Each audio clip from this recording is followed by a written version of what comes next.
শোনেন, শেখ হাসিনাকে তোয়াক্কা করি নাই, নরেন্দ্র মোদীকে তোয়াক্কা করি নাই, এই সরকারকে তোয়াক্কা করব আমি।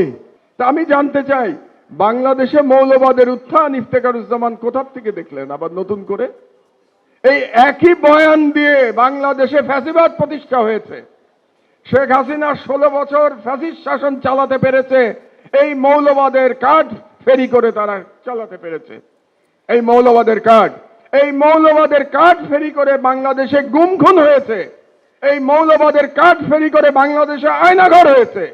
এই মৌলবাদের কার্ড ফেরি করে বাংলাদেশে বিচার বহির্ভূত হত্যা হয়েছে। হাজার হাজার মানুষকে হত্যা করা হয়েছে মৌলবাদের কার্ড ব্যবহার করে। আপনি ইফতেখারুজ্জামান এই সরকারের আমলে আবার আপনি মৌলবাদের কার্ড ফেরি করছেন। আপনার উদ্দেশ্য কি? আবার নতুন কোন আদলে ভারতীয় সাম্রাজ্যবাদকে বাংলাদেশে প্রতিষ্ঠা করা, এটা আপনার উদ্দেশ্য। আপনি সাম্প্রদায়িকতার বিরুদ্ধে বলেন, আমরা আপনার সঙ্গে আছি। মৌলবাদ শব্দ ব্যবহার করবেন না। মৌলবাদ শব্দ ইজ এ ন্যারেটিভ। এটা হচ্ছে ওয়ার এগেনস্ট টেরর। বুশের যে ওয়ার এগেনস্ট টেরর এবং ইন্ডিয়ার হিন্দুত্ববাদের ন্যারেটিভ হচ্ছে মুসলমানদের মৌলবাদী বলা, এটা তাদের ন্যারেটিভ। আপনি সাম্প্রদায়িকতার বিরুদ্ধে বলেন, আমরা আপনার সঙ্গে আছি, কিন্তু মৌলবাদ শব্দ বলবেন না। আমরাও সাম্প্রদায়িকতার বিরুদ্ধে, কিন্তু সাম্প্রদায়িকতা কি কেবলমাত্র মুসলমানদের মধ্যে? অন্য ধর্মের সাম্প্রদায়িকতা নাই? আপনার এই যে এত বড় একটা প্রতিষ্ঠান বাংলাদেশের হিন্দু বৌদ্ধ খ্রিস্টান পরিষদ, এটা তো একটা প্রকাশ্য সাম্প্রদায়িক সংগঠন। তাহলে তার বিরুদ্ধে তো আপনি কখনো বলেন না। তার নামের মধ্যেই তো সাম্প্রদায়িকতা, হিন্দু বৌদ্ধ খ্রিস্টান ঐক্য পরিষদ। এটা তো by name is a communal organisation. আপনি সকল সাম্প্রদায়িকতার বিরুদ্ধে বলেন, আমরা আপনার সঙ্গে আছি। কাজেই আমি সরকারকে সাবধান করতে চাই, সতর্ক করতে চাই, মৌলবাদের কার্ড আবার নতুন করে খেলবেন না বাংলাদেশে। আর অতি ইসলামিস্টদের সম্পর্কেও আমার কিছু কথা আছে। অতি ইসলামিস্ট হবেন না। 16 বছরের ফ্যাসিবাদী সরকারের আমলে আপনারা লড়াই করতে পারেন নাই। এখন একটা পরিবর্তন সাধিত হয়েছে, ফ্যাসিবাদের পতন ঘটেছে। আপনারা অতি ইসলামিস্ট হয়ে বাড়াবাড়ি করবেন না। বাড়াবাড়ি করলে বাংলাদেশের ইমেজ নষ্ট হবে, ভাবমূর্তি নষ্ট হবে। এবং অতি ইসলামিস্ট যারা বাড়াবাড়ি করছেন দুর্গাপূজা নিয়ে, কিংবা অন্য ধর্মের মানুষ নিয়ে, কিংবা আস্তিক আর নাস্তিক নিয়ে যারা বাড়াবাড়ি করছেন, তাদেরকে আমি বলে রাখছি, আপনারাও প্রকারান্তরে আপনারা ভারতীয় যে তাদের যে কৌশল, সেটা আপনারা বাস্তবায়ন করছেন। কাজে আমাদেরকে সতর্ক থাকতে হবে। যেমন করে আমরা ইফতেখারুজ্জামানের মৌলবাদী কার্ডের প্রতিবাদ করব, সেরকম করে আমরা অতি ইসলামিস্টদেরও আমরা প্রতিহত করব। এটা আমাদের করতে হবে, তাহলেই বিপ্লব সফল হবে। আদারওয়াইজ বিপ্লব সফল করা মুশকিল হয়ে যাবে। আরেকজন পাওয়ারফুল ব্যক্তি এই সরকারের, তার সম্পর্কে 2-4টে কথা বলা দরকার। ডক্টর দেবপ্রিয় ভট্টাচার্য এই সরকারের প্যারালাল ফাইন্যান্স মিনিস্টার। একজন আছেন ডক্টর সালাউদ্দিন, তিনি হচ্ছেন নামে উপদেষ্টা, আর প্যারালাল এবং more powerful is doctor Debapriya Bhattacharya. কারণ দেখলাম আমরা যে প্রফেসর ইউনূস সাহেব যে আমেরিকাতে গেলেন, তার সঙ্গে সফর সঙ্গী হিসেবে সালাউদ্দিন সাহেব যান নাই, সফর সঙ্গী হিসেবে গিয়েছিলেন ডক্টর দেবপ্রিয়। এই ডক্টর দেবপ্রিয় এত পাওয়ারফুল, আপনাদেরকে 11 সরকারের সময় মনে করিয়ে দেই, এই ডক্টর দেবপ্রিয়র জন্য বাংলাদেশের আইন পরিবর্তন করা হয়েছিল তাকে সরকারি পদ দেওয়ার জন্য। আপনারা ভুলে যান, ওই যে বলি না, বাঙালি মুসলমান বড় তাড়াতাড়ি ভুলে যায়। এই doctor Debapriya was a beneficiary of 111th government. ভুলে গেছেন আপনারা সবাই? তাকে বিদেশে চাকরি দেওয়ার জন্য ফরেন মিনিস্ট্রিতে বাংলাদেশের আইন রাতারাতি বদলানো হয়েছিল। কি আইন বদলানো হয়েছিল আমি বলতে চাই না, এটা ব্যক্তিগত, আপনারা জেনে নেবেন। কিন্তু আইন বদলানো হয়েছিল তাকে সরকারে দেওয়ার জন্য। আজকে সেই দেবপ্রিয় অনেক পাওয়ারফুল।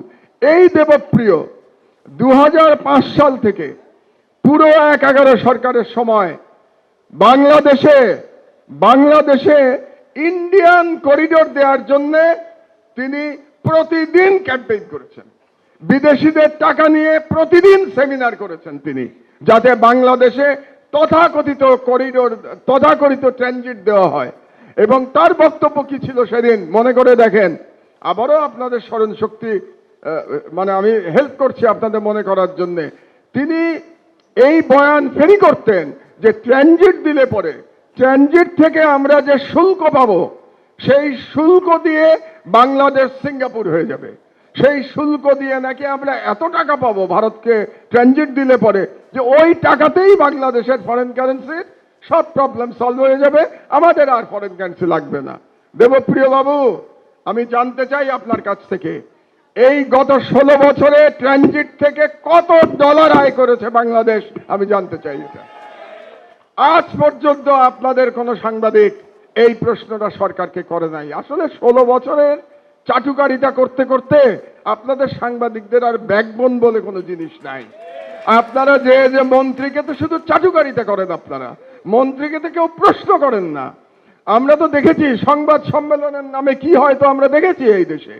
সুতরাং আমরা আজকে যদি আমার দেশ থাকতো, আমি বলে দিচ্ছি আপনাকে, আমার দেশ এতদিনে দেবপ্রিয় বাবুকে জিজ্ঞেস করতো দুটা প্রশ্ন, যে আপনি আমাকে হিসাব দেন যে আপনি যে ট্রানজিটের পক্ষে ওকালতি করতেন সেই ট্রানজিট দিয়ে আমরা কত টাকা আয় করেছি, কত ডলার আয় করেছি। এক, সেই আয় যদি যৎসামান্য হয়ে থাকে, আমার যেটা ইনফরমেশন সেই আয় নামমাত্র, নাই বললেই চলে, তো সেই আয় যদি যৎসামান্য হয়ে থাকে তাহলে আপনি যে আমাদেরকে তখন স্বপ্ন দেখিয়েছিলেন যে ট্রানজিট দিলে পরে বাংলাদেশ কি বলে সিঙ্গাপুর হয়ে যাবে, তাহলে তার জন্য কি আপনি ক্ষমা চাইবেন জাতির কাছে?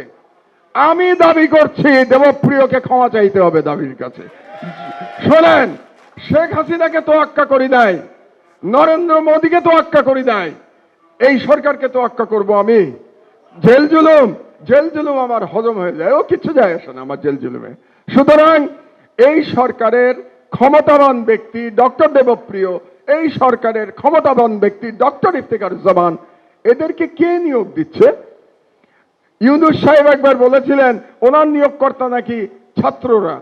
তো ওনার নিয়োগকর্তা যদি ছাত্ররা হয়ে থাকে তাহলে কি এই সমন্বয়করা দেবপ্রিয় ইফতেখারকে চাকরি দিচ্ছে, তাদেরকে নিয়োগ দিচ্ছে? এটা আমার খুব জানার ইচ্ছা রইল। আর এটা যদি না জানে তাহলে সমন্বয়কদের যে সকল প্রতিনিধি এখানে আজকে উপস্থিত আছেন তারা যান, দেবপ্রিয়র সাথে বসেন এবং আপনারা দেবপ্রিয়কে জিজ্ঞাসা করেন যে ট্রানজিট নিয়ে আপনার ভূমিকা কি ছিল। এটা আমি দেখতে চাই যে ইয়াং জেনারেশন দেবপ্রিয়কে জিজ্ঞাসা করবে ট্রানজিট নিয়ে আপনার ভূমিকা পরিষ্কার করেন জাতির কাছে। আমি আর বক্তব্য খুব বেশি দীর্ঘায়িত করব না, কিন্তু এই কথাগুলো খুব গুরুত্বপূর্ণ। বিপ্লবের মর্মবাণী উপলব্ধি করার জন্য গুরুত্বপূর্ণ। আমি চেতনা শব্দটা ব্যবহার করলাম না, একটা ঘৃণিত শব্দ চেতনা। গত 53 বছরের অতি ব্যবহারে জীর্ণ একটা ঘৃণ্য শব্দ হয়ে গেছে চেতনা। এই জন্য চেতনা শব্দ আমি লেখা ছেড়ে দিয়েছি, ব্যবহার করা ছেড়ে দিয়েছি। এই চেতনা শুনতে শুনতে আমি বলতে চাই মর্মবাণী, বিপ্লবের মর্মবাণী উপলব্ধি করতে হবে আমাদেরকে। সেই কারণে আমি বলছি ইনশাআল্লাহ আমার দেশ পুনঃপ্রকাশ হবে, ইনশাআল্লাহ আমার দেশ পুনঃপ্রকাশ হবে। আমার সাথে, এবং আমি আশা করি এবং আমি বিশ্বাস করি এই সরকারের অধিকাংশ উপদেষ্টা আমার দেশের ব্যাপারে সহানুভূতিশীল।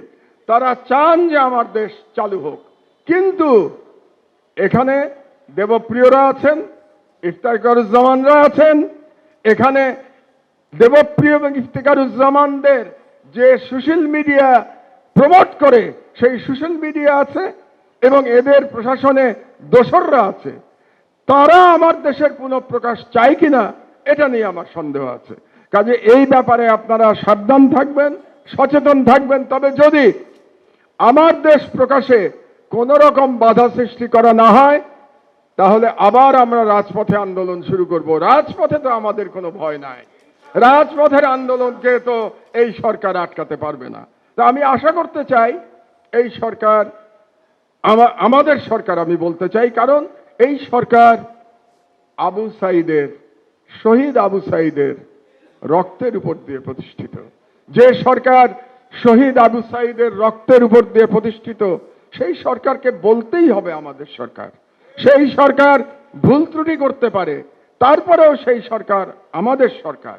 সেই সরকারের ভুলগুলো দেখিয়ে দিতে হবে, সেই সরকারে যদি ফ্যাসিবাদের দোসররা থাকে তাদের বিরুদ্ধে আমাদের আন্দোলন করতে হবে, সরকারকে বলতে হবে এই ফ্যাসিবাদের দোসরদের আপনারা সরিয়ে দেন, কিন্তু সরকারকে সহযোগিতা করতে হবে যতক্ষণ না পর্যন্ত এই সরকার হাসিনার মতো দিল্লির কাছে আবার সারেন্ডার না করে। দিল্লির ব্যাপারে আমাদের কোনো কম্প্রোমাইজ নাই, এটা পরিষ্কার করে আমি বলে দিতে চাই। দিল্লির ব্যাপারে আমার দেশ এবং আমি ব্যক্তি মাহমুদুর রহমানের কোনো কম্প্রোমাইজ নাই। যে সরকারি ক্ষমতায় আসুক না কেন, সেটা বিএনপি আসুক, জামাত আসুক, নতুন কোন দল আসুক, দিল্লির সাথে যে দালালি করবে তাদের সাথে আমাদের লড়াই অব্যাহত থাকবে। আমি যতদিন জীবিত আছি ততদিন আমার লড়াই অব্যাহত থাকবে।